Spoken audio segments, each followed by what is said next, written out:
बच्चों, पॉलिनोमियल में पूरे नंबर लाने के लिए बोर्ड एग्जाम के अंदर अच्छा परफॉर्म करने के लिए वीडियो को लास्ट तक लगा के देखें।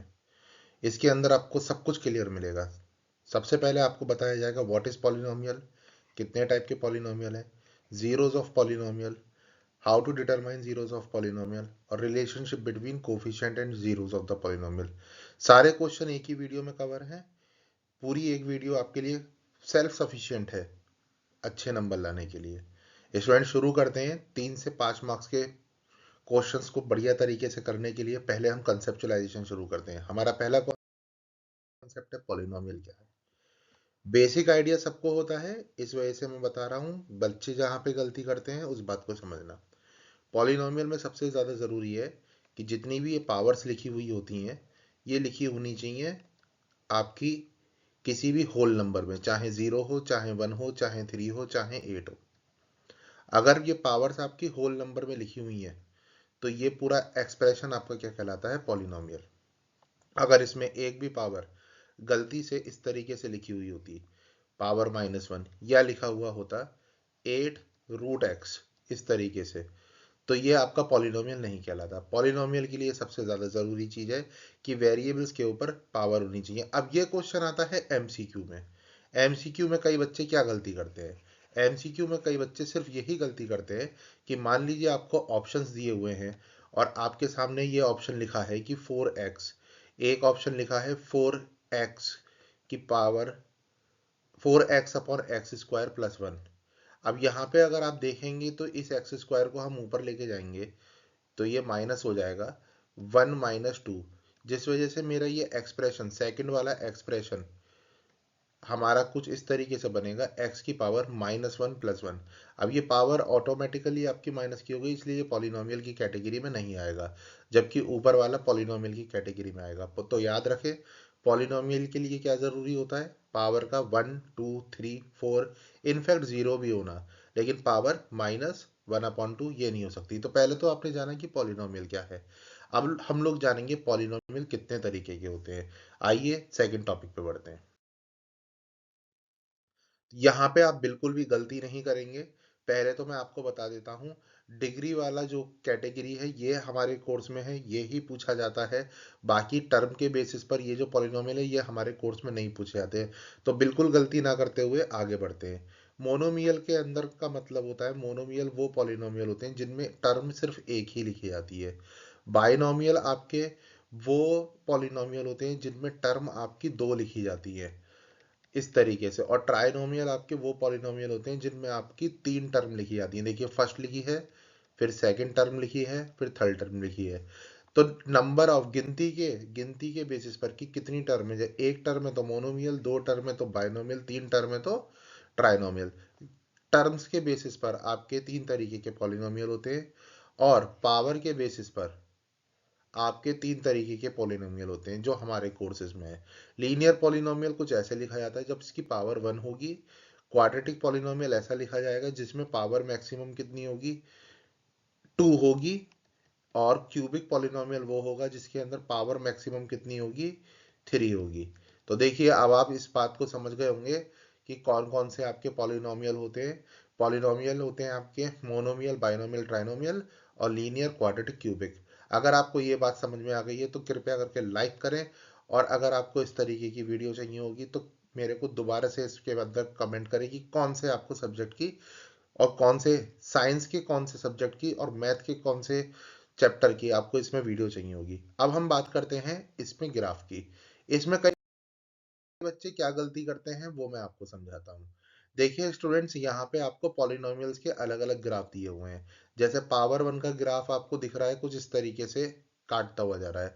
पावर 2 वालों का जो ग्राफ दिख रहा है जो कि क्वाड्रेटिक पॉलिनोमियल, उसमें ग्राफ को एक्स एक्सिस पे कितनी बार कट मिल रहा है, 2 बार कट मिल रहा है। आप देख पा रहे होंगे जहाँ पे मैंने सर्किल करा। और एक्स क्यूब वाले ग्राफ में आपको कहाँ पे कट दिख रहा है, यहाँ पे एक्स एक्सिस पे एक पॉइंट पे कट दिख रहा है। तो यहाँ पे आपको ये बताना होगा कि कौन सा पॉलिनोमियल किस तरीके का ग्राफ बना दे। तो आप इसमें मेन ये वाले ग्राफ को याद करिएगा। देखिए, बोर्ड एग्जाम में जब भी आप सैम्पल पेपर सॉल्व करेंगे तो आपको ये क्वेश्चन मैंडेटरी मिलेगा। तो मैं आपको यहाँ पे क्वेश्चन लिख के बता रहा हूँ, इस क्वेश्चन को आप बहुत ध्यानपूर्वक पढ़ लीजिए क्योंकि कई बार पूछा गया क्वेश्चन है कि आपसे ये पूछा गया कि what is the shape of graph of quadratic polynomial, कोई भी आपका क्वाड्रेटिक पॉलिनोमियल अगर होता है तो ऐसे क्वाड्रेटिक पॉलिनोमियल की शेप क्या होती है, तो इस शेप का एक स्पेशल नाम होता है, इस शेप का नाम होता है पैराबोलिक शेप। तो आप उसे पैराबोलिक ग्राफ बोल सकते हैं। ठीक है स्टूडेंट्स, ये क्वेश्चन आपको मैंडेटरी याद करना है एमसीक्यू पर्पस के लिए। बाकी मोनोमियल के लिए आपको याद रखना है, क्वाड्रेटिक पॉलिनोमियल के लिए पैराबोलिक ग्राफ है, तो मोनोमियल के लिए जिन मोनो लीनियर पॉलिनोमियल के लिए, लीनियर पॉलिनोमियल के लिए आपका ग्राफ होता है स्ट्रेट लाइन। ये दो बातें आप याद रखेंगे। इसके बाद अब हम बढ़ते हैं जीरोस ऑफ द पॉलिनोमियल। मेरे हर एक कॉन्सेप्ट को दिमाग में रखो, पहले मैंने आपको पॉलिनोमियल बताया था, फिर मैंने टाइप्स ऑफ पॉलिनोमियल बताया, फिर मैंने आपको यहाँ पे ग्राफ दिखाया। इनसे रिलेटेड जो पीछे ईयर्स में क्वेश्चन आए हैं और इम्पोर्टेंट क्वेश्चन, वो मैंने यहाँ पे फिफ्थ टॉपिक पे कर रखा है। तो फिफ्थ टॉपिक पे आप ये देखिएगा कि आपको कितना आ गया। पहले हम पढ़ लेते हैं फोर्थ टॉपिक, जिसका नाम है zeros of the polynomial. Zeros of the polynomial का मतलब होता है एक्स की वो वैल्यू जिससे पूरा पॉलिनोमियल जीरो बन जाता है। स्टूडेंट्स, अगर मेरे पास यहाँ पे polynomial P X equal to X minus का 2 दे रखा है, तो आप लोग इसके अंदर सही सही तौर पे देख पा रहे होंगे कि आप ये बताइए, अगर मैं आपसे पूछूं कि एक्स की कौन सी वैल्यू लगाने पर ये पूरा का पूरा फंक्शन मेरा जीरो बन जाएगा, तो हम लोग जानते हैं अगर हम यहाँ पे एक्स की वैल्यू 2 लगा देंगे तो मेरे 2 लगाने पर ये वैल्यू 2 माइनस 2 क्या बन जाएगी, जीरो। तो मैं इसमें ये कह सकता हूँ कि अगर मैंने x की जगह 2 लगाया तो मेरा आंसर अगर जीरो आ गया, तो मैं बोलूंगा here x equal to 2 is zero of polynomial. x equal to 2 क्या है, हमारे पॉलिनोमियल का जीरो है। स्टूडेंट्स, जब आपको अगर ये बात क्लियर हो गई कि जीरो क्या होता है, तो अब हम बढ़ने वाले क्वेश्चन पे। आइए और देखिए कि आपने अब तक कितना सीखा। तो स्टूडेंट्स, हमारे फिफ्थ टॉपिक आता है जो कि न्यूमेरिकल टाइप है। आप यहाँ पे ये देख पा रहे हैं कि यहाँ पे आपको ग्राफ दिए गए हैं और ग्राफ के अंदर आपको बताना है कि इनके नंबर ऑफ जीरोस कितने हैं, मतलब पॉलिनोमियल में क्या वैल्यू लगाएंगे जिस वजह से हमारा कितनी वैल्यू पे आंसर हमारा जीरो आएगा। तो हमें ये ग्राफ देखने को मिल रहा है, तो इस ग्राफ के अंदर हमने देखा ये एक्स एक्सिस को कितनी बार टच कर रहा है, एक बार टच कर रहा है। तो इसके जो नंबर ऑफ जीरोस होंगे कि x की वो वैल्यूज जिसे लगा के आंसर जीरो आता है, तो इसके नंबर ऑफ जीरोस होंगे ओनली वन। यहाँ पे आपको देखने को मिला है कि x एक्सिस को दो बार टच कर रहा है हमारा ये ग्राफ, तो इसमें जो नंबर ऑफ जीरोस होंगे, इसमें नंबर ऑफ जीरोस होंगे आपके दो। यहाँ पे x एक्सिस को देखिए, y एक्सिस को भी टच करता है ग्राफ, यहाँ पे आपको दिख रहा होगा, है नहीं है? तो यहाँ पे अगर आपको दिख रहा होगा, मैं आपको थोड़ा सा ब्राइट उससे दिखाता हूँ। देखिए जहाँ पे मैं आपको ये दिखा रहा हूँ, यहाँ पे वाई एक्सिस पे भी टच आपको दिख रहा होगा, लेकिन ये वाई एक्सिस वाला हम काउंटेबिलिटी में नहीं लाते। नंबर ऑफ जीरोस के लिए हम सिर्फ एक्स एक्सिस के कट को बताते हैं, एक ये रहा, एक ये रहा, एक ये रहा। तो इसके नंबर ऑफ जीरोस कितने हो गए, इसके नंबर ऑफ जीरोस हो गए आपके 3। इसके बाद हम बात करते हैं इस स्ट्रेट लाइन की। इस स्ट्रेट लाइन के अंदर जो नंबर ऑफ जीरोस हैं वो आपके एक ही पॉइंट पे टच होने के कारण इसके नंबर ऑफ जीरोस 1 है। इसका देखिए यहाँ पे ये ग्राफ आपको दिख रहा है, ये सिर्फ इसे एक पॉइंट पर टच होकर फिर ऊपर उठ गया। तो इसमें जो नंबर ऑफ जीरोस आएंगे आपके, इसमें नंबर ऑफ जीरोस सिर्फ वन ही आएगा। और इधर एक्स एक्सिस को एक पॉइंट, दो पॉइंट, तीन पॉइंट और चार पॉइंट पे कट हो रहा है, तो इसके नंबर ऑफ जीरोस चार आ गए। अगर आप ये क्वेश्चन कर पाए हो और आप समझ पाए हो, तो इसमें हमने बहुत अच्छी उपलब्धि हासिल कर ली है। अब हम अगले टॉपिक पे पढ़ते हैं और आप देखिएगा कि किस तरीके का क्वेश्चन है, बोर्ड में ये आया हुआ क्वेश्चन था। आइए आगे बढ़ते हैं। ये क्वेश्चन जो है ये बोर्ड में आया हुआ क्वेश्चन है और इसके अंदर आपसे ये कहा गया है कि अगर x इक्वल टू 2 जीरो है हमारी इस इक्वेशन का, तो बताइए k की वैल्यू क्या होगी। तो देखिए कभी कभी क्या होता है, जीरोस का जो कॉन्सेप्ट होता है वो बहुत ज़्यादा लीनियंट होता है, लेकिन बच्चे कंफ्यूज हो जाते हैं। कई बच्चे बहुत बड़ी बड़ी गलती कर देते हैं कि इसके फैक्टर निकालना, लेकिन आपको ये गलती नहीं करनी है। हम यहाँ पे सबसे पहले ये लिखेंगे कि हमारा पॉलिनोमियल क्या है। देखिए हमारा पॉलिनोमियल दरअसल ये पूरा लिखा हुआ है, तो हम इसे ऐसे लिखते हैं, P X equal to 2x² plus K X minus का 8, ये हमारा पॉलिनोमियल है। और ये x इक्वल टू 2 क्या है, इसका जीरो। तो हम ये बोलेंगे at X equal to, if it is zero, if it is zero of polynomial, अगर ये पॉलिनोमियल का क्या है, जीरो है। तो बेटा आपको इसके अंदर क्या प्राप्त होगा, आप इसमें x की जगह 2 लिख लीजिएगा, आप ऊपर भी x की जगह यहाँ पे 2 लिख दीजिएगा, k मल्टीप्लाई 2 लिख दीजिएगा, -8। देखिए जो आपका पॉलिनोमियल अगर हमारा जीरो बन रहा है x की वैल्यू 2 लगा के, तो मैं इस जगह पूरा जीरो लिख सकता हूँ। और ये आ जाएगा आपका 2 2 जा 4, 4 2 जा 8, 8 प्लस 2k माइनस का 8, 8 से 8 काट दिया हमने, 0 इक्वल टू 2k बचा। तो हमारी k की वैल्यू कितनी हो जाएगी, 0/2, यानी कि k की वैल्यू अल्टीमेटली लास्ट में कितना आंसर देगी आपकी, 0। यहाँ पे आपने देखा न्यूमेरिकल दो तरीके के, और मुझे लगता है आपको समझ में भी आया होगा। अगर आपको समझ में आया तो लाइक और कमेंट करें, और हमें सब्सक्राइब भी करें। इसी तरीके की वीडियो आपको आगे भी मिलती रहेंगी। देखिए हम आगे बढ़ते हैं। आगे बढ़ते हुए हमें ये पता करना है कि मान लीजिए अगर मुझे किसी भी पॉलिनोमियल का जीरो नहीं पता, तो मैं किस तरीके से उसके जीरोस को पता करता हूँ। तो जीरोस को पता करने के लिए मैं आपको यहाँ पे कुछ एग्जांपल्स देने वाला हूँ। जैसे कि मेरा पहले एग्जांपल में मैंने आपको दे दिया कि find zero of polynomial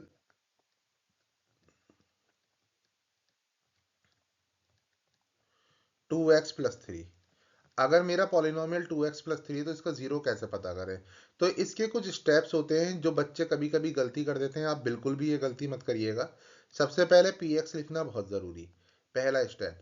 px किसके बराबर हो गया, 2x+3 के। और अगर आपको इसमें जीरोस को फाइंड करना होता है, तो आप यहाँ पे px की जगह डायरेक्टली क्या लगा देंगे, जीरो लगा देंगे। 0 = 2x+3, प्लस का 3 आप इधर लेके जाइए जो कि -3 हो जाएगा, और x के साथ वाले 2 को भी आप डिवाइड में ले जाइए।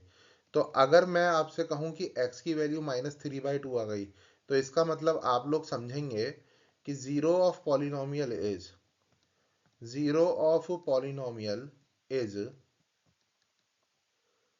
-3/2। होप सो आपको ये कंडीशन समझ में आई होगी। ये कंडीशन थी किसके लिए, मोनोमियल वाले पॉलिनोमियल्स के लिए।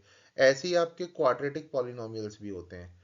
क्वाड्रेटिक पॉलिनोमियल्स के अंदर एक स्पेशल प्रोसेस लगता है जिसको हम बोलते हैं स्प्लिटिंग मिडिल टर्म। स्टूडेंट्स क्या बोलते हैं उसको, स्प्लिटिंग मिडिल टर्म प्रोसेस। तो हम उसको बताते हैं आपको आगे जाके। सबसे पहले हम ये जान लेते हैं कि जो क्वाड्रेटिक पॉलिनोमियल होता है उसके कोफिशिएंट और जीरोस के बीच में क्या रिलेशन है। अब सबसे ज्यादा इंपॉर्टेंट काम करने वाले हैं आप बोर्ड एग्जाम के अंदर। जो सबसे ज्यादा फ्रीक्वेंसी जिन क्वेश्चनों की रही है वो रही है इस 7वें टॉपिक की। ये 7वें टॉपिक के ऊपर जो न्यूमेरिकल है वो 101% आपका आता ही आता है। तो बने रहें और लास्ट तक इसमें देखते रहें कि ये न्यूमेरिकल कैसे सॉल्व होना था। देखिए स्टूडेंट्स, मैं इस लास्ट कॉन्सेप्ट को आपको बता रहा हूँ। ये बहुत इंपॉर्टेंट कॉन्सेप्ट है, इसमें आप अपना दिमाग बिल्कुल भी इधर से उधर नहीं करेंगे। देखिए स्टूडेंट्स, हमारे पास कोई भी एक पॉलिनोमियल अगर है, और अगर वो हमारा पॉलिनोमियल लीनियर पॉलिनोमियल है, तो लीनियर पॉलिनोमियल तो बहुत आसान होता है। उसके अंदर जो आपका नंबर ऑफ जीरोज होंगे, जो आपके नंबर ऑफ जीरोज होंगे, मान लीजिए मेरा पॉलिनोमियल पी एक्स है और वो आपको दे रखा है ए एक्स प्लस बी। तो मैंने आपसे कहा इसके नंबर ऑफ जीरोज बताइए या इसके जीरोज बताइए क्या होंगे। तो इसके जीरोज निकालने के लिए आप क्या करते हैं, जो भी आपका कांस्टेंट टर्म होता है, कांस्टेंट टर्म वो होता है जिसमें एक्स नहीं होगा, एक तो बी, और जो भी आपका एक्स के आगे नंबर होता है जिसे हम कोफिशिएंट ऑफ एक्स बोलते हैं, जो कि यहाँ पे ए है, और उसके आगे आप माइनस का साइन लगा दीजिए, इन्हें हम जीरोस बोलेंगे लीनियर पोलिनोमियल के। ये तो बहुत आसान सी बात थी, लेकिन अब सबसे कठिन बात आने वाली है। देखिए स्टूडेंट्स, सबसे कठिन, सबसे इंपॉर्टेंट और बोर्ड में 100% आने वाले क्वेश्चनों में से जो आधारित कॉन्सेप्ट है वो ये है।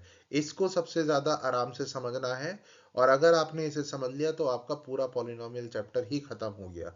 देखिए स्टूडेंट्स, यहाँ पे इन्होंने दे रखा है कि मान लीजिए अगर मेरे पास कोई पॉलिनोमियल है A x square plus B x plus C. अगर ये A x square plus B x plus C आपका एक क्वाड्रेटिक पॉलिनोमियल है, तो इसके इट हैव जीरोस, इसके कुछ जीरोस होंगे। इसके कुछ जीरोस होंगे लाइक अल्फा एंड बीटा। हम इसके आंसर दो बोलेंगे बेटा, जितनी पावर होती है किसी पॉलिनोमियल के उसके आंसर उतने होते हैं। अगर इसके अंदर पावर टू थी तो इसके अंदर दो आंसर्स निकलने होंगे। उन दोनों आंसर्स को मैंने क्या नाम दे दिया, एक को अल्फा बोल दिया, एक को बीटा बोल दिया। आपके जीवन का राहु केतु है ये बेटा। अब मैं बताना चाहता हूं कि इन जीरोस और ये जो आगे लिखे हुए अल्फाबेट होते हैं इनके बीच में क्या रिलेशन है। प्यारे बच्चों, अल्फा प्लस बीटा बराबर होता है माइनस के बी अपॉन ए के, और अल्फा बीटा बराबर होता है सी अपॉन ए के। तो ये कंडीशन वन हो गई, ये कंडीशन टू हो गई। इन दो फॉर्मूलों को आपको याद रखना है, ये आपको आगे तक काम में आएंगे, क्योंकि अब हमारे पास आने वाले हैं सबसे ज्यादा महत्वपूर्ण न्यूमेरिकल जिसका आप लोग वेट कर रहे थे। ये लास्ट न्यूमेरिकल्स आपके लिए बहुत महत्वपूर्ण है, जरा इसको बढ़िया तरीके से समझिए स्टूडेंट्स। यहाँ पे हमें सबसे पहला न्यूमेरिकल दे रखा है कि find the zeros of the quadratic polynomial and verify the relationship between zeros and coefficient. बहुत बार आया हुआ क्वेश्चन है, इसलिए बहुत ध्यान से समझेंगे स्टूडेंट्स। पहले तो हमें इस पॉलिनोमियल को सॉल्व करने के लिए पी एक्स करके लिखना पड़ेगा कि ये हमारा x square plus 7x plus 10 के बराबर है। हम सबसे पहले यहाँ पे पी एक्स की जगह क्या लिख देंगे, जीरो। जीरो लिखने के बाद हमारे पास यहाँ पर आएगा x square plus 7x plus का 10। अब स्टूडेंट्स आप यहाँ पे देख पा रहे हैं ये जो लास्ट टर्म है, ये लास्ट टर्म है आपकी 10। आपने 10 का एलसीएम ले लिया। जब हमने 10 का एलसीएम ले लिया तो हमें यहाँ पे दो नंबर मिलते हैं, एक तो 2 मिलता है और एक क्या मिलता है, 5। अगर मैं इन दोनों को माइनस करा देता हूँ, जैसे 5 में से 2 घटा देता हूँ तो मुझे 3 मिलता है, लेकिन अगर मैं 5 में 2 जोड़ देता हूँ तो मुझे क्या मिलता है, 7। तो मेरे को ना इसकी मदद से ये मिडिल नंबर बनाना था। तो मैंने क्या करा, मैंने सबसे पहले जो इसके फैक्टर्स थे, फैक्टर्स जैसे कि 5 और 2 थे, तो इनकी हेल्प लेके मैंने मिडिल टर्म बनाने की कोशिश करी। मैंने मिडिल टर्म को ऐसे लिख दिया 5x प्लस 2x। इसके बाद हम बात करते हैं इसमें कॉमन लेने का। जैसे शुरुआत के दोनों में से हम कॉमन जब लेंगे तो x कॉमन लेंगे, अंदर x प्लस 5 बचेगा। पीछे के दोनों में से जब हम कॉमन लेंगे तो 2 कॉमन लेंगे, अंदर फिर से x प्लस 5 बचेगा। अब आप यहाँ पे देख पा रहे होंगे इस एक्सप्रेशन में और इस एक्सप्रेशन में x प्लस 5 जो है सेम आ रहा है, तो हम लोग इसमें से x प्लस 5 कॉमन ले लेंगे और अंदर जो बचेगा वो बचेगा x प्लस 2। स्टूडेंट्स क्या है कि एक बार x प्लस 5 को आप जीरो के बराबर लिख दीजिए, एक बार x प्लस 2 को भी आप जीरो के बराबर लिख दीजिए। x की वैल्यू आ जाएगी -5, x की वैल्यू आ जाएगी -2। एक को हम बोलेंगे अल्फा और एक को हम बोलेंगे बीटा। अब आइए एक जादू देखते हैं। अल्फा प्लस बीटा आपका -b अपॉन ए के बराबर है और अल्फा बीटा आपका c अपॉन ए के बराबर है। ये हम क्या कर रहे हैं, ये हम इस क्वेश्चन का दूसरा पार्ट कर रहे हैं, जिसका मतलब था verify relation between zeros and coefficient. तो सबसे पहले मैंने अल्फा की जगह -5 लिख दिया, बीटा की जगह -2 लिख दिया, अल्फा की जगह -5 लिख दिया, बीटा की जगह -2 लिख दिया। बी की जगह देखिए क्या आएगा, देखिए ये जो आपको पॉलिनोमियल लिखा हुआ दे रखा था, इसमें एक्स स्क्वायर के आगे नंबर आप 1 मान लीजिए, जिसे हम बोलेंगे कैपिटल ए या, हाँ, उसके बाद आप इसको बी मान लीजिए, उसके बाद आप इसको 10 को सी मान लीजिए। तो बी की जगह पे हमने माइनस का 7 लिख दिया और ए का मतलब हमारा कितना हो गया, 1। तो आप यहाँ पे अच्छे तरीके से देख पा रहे होंगे minus plus minus minus plus होता है, माइनस का 7 इक्वल टू माइनस का 7 आ गया। सी की वैल्यू कितनी है, 10। ए की वैल्यू कितनी है, 1। 5 टू जा भी कितना होता है, 10 होता है, तो 10 इक्वल टू 10 आ गया। हमने देखा L H S equal to R H S है, L H S equal to R H S है, हैंस वेरीफाइड। तो ये इस तरीके के क्वेश्चन आपके पॉलिनोमियल में आएंगे। आपको जो जीरोस वाला है कॉन्सेप्ट वो बहुत ज्यादा ध्यान से समझना है। पहले क्यूबिक पॉलिनोमियल का भी आता था। और मुझे ये बताइएगा अगर आपको ये समझ में आ गया है पॉलिनोमियल, तो मैं इसमें इस हफ्ते दिसंबर के इस महीने में 2026 के पेपर के लिए आपको कौन सी वीडियो पहले प्रोवाइड करूं, क्योंकि मैं सोच रहा था लीनियर इक्वेशन की, लेकिन जिसका कमेंट मुझे सबसे ज्यादा आएगा मैं उसकी प्रोवाइड करूंगा। सबसे पहले आप इसको दोबारा थॉरोली देख लीजिए, कॉन्सेप्ट बस इतना है और इसके सारे के सारे एनसीईआरटी के क्वेश्चंस आपको सॉल्व करने के लिए मैं प्लेलिस्ट बना रहा हूँ, वो साइड में प्रोवाइड करूंगा। तब तक के लिए bye bye, take care, sleep well and study well also. Okay, take care, bye.